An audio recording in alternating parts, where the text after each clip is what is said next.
Welcome to the slop farm. Enjoy the video. You're starting a factory reset now. Don't delay. First, unplug the unit for 10 seconds and plug it back in to ensure a clean power state. Next, find the small circular button beneath the fabric on the base. This is your factory reset control.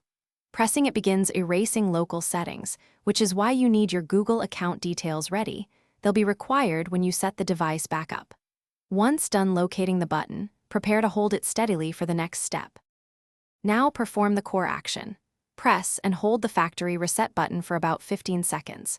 You'll notice the LED behavior change, and you should hear a chime or an announcement confirming the reset has begun. That's the device wiping local data and unlinking accounts. Make sure to keep the Google Home Mini plugged in the whole time because removing power mid-reset can leave the unit in an unstable state. Once you hear the confirmation, release the button and allow the device several minutes to complete. Once the Mini finishes resetting, open the Google Home app and add a new device to reconfigure Wi-Fi and account links. This is how you restore full functionality. If the app can't find the speaker, reboot your router and your phone, then try setup again.